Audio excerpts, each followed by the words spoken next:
प्रश्न नम्बर 6 ए र बी लाई कुनै कार्य गर्न 8 दिन र बी र सी लाई 12 दिन तथा ए बी र सी लाई 6 दिन लाग्छ भने ए र सी लाई उक्त कार्य गर्न कति दिन चाहिएला?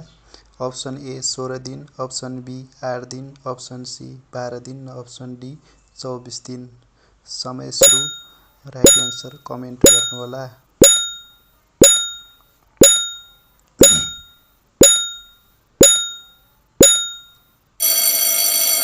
यसको राइट एन्सर अप्सन बी 8 दिन। यसलाई समाधान गर्दा प्रश्नमा भनेको छ ए र बी लाई कुनै कार्य गर्न 8 दिन लाग्छ भनेपछि ए प्लस बी लाई कति त 8 दिन लाग्छ। ए प्लस बी लाई 8 दिन लाग्छ। अनि भनेको छ बी प्लस सी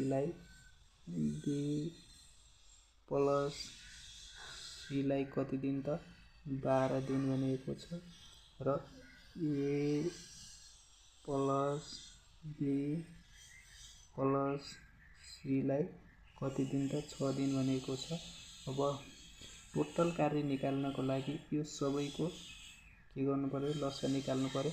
यो सबैको लसा आउँछ 24। अब ए प्लस बी को चाहिँ एक दिनको कार्यक्षमता कति दिन त?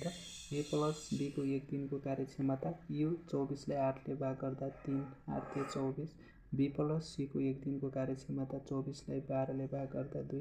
अनि चाहिँ ए प्लस बी प्लस सी को एक दिनको कार्यक्षमता 4 रहेछ भनेपछि अब प्रश्नले भनेको छ ए र सी लाई उक्त कार्य गर्न कति दिन चाहिएला भनेको छ। ए र सी भनेपछि ए र सी को एक्लै निकाल्नु पर्यो पहिला। अब ए को एक्लै निकाल्नको लागि ए बराबर निकाल्नको लागि ए को कार्यक्षमता निकाल्नको लागि हामीले गर्नुपर्छ के गर्नुपर्छ त भन्दाखेरिमा ए प्लस बी प्लस सी बाट कुन घटाउँदा बी प्लस सी घटाउँदा के आउँछ त? ए को कार्य आउँछ, कार्यक्षमता आउँछ। ए प्लस बी प्लस सी को कार्यक्षमता 4 छ, बी प्लस सी को कार्यक्षमता 2 छ भनेपछि 4 बाट 2 घटाउँदा ए को चाहिँ कार्यक्षमता कति रहेछ त? 2 रहेछ। अब सी को कार्यक्षमता निकाल्नु पर्यो। सी को कार्यक्षमता निकाल्नलाई ए प्लस बी प्लस सी बाट ए प्लस बी घटाउनु पर्यो। ए प्लस बी प्लस सी को कार्यक्षमता 4 छ भनेपछि 4 छ। ए प्लस बी प्लस सी को कार्यक्षमता 4 छ र ए प्लस बी को चाहिँ 3 छ। 4 बाट 3 घटाउँदा 1। सी को चाहिँ कार्यक्षमता 1 रहेछ। अब चाहिँ ए प्लस सी को चाहिँ समग्रमा कार्यक्षमता भनेको कति रहेछ त?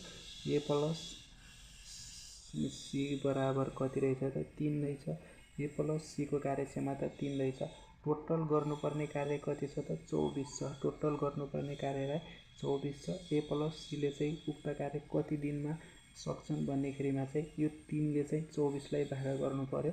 24 भागा 3 गर्दा चाहिँ 24 भागा 3 गर्दा चाहिँ एन्सर कति चाहिँ 8 हुन्छ।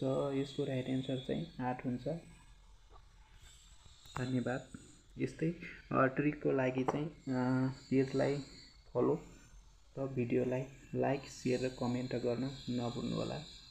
नमस्कार।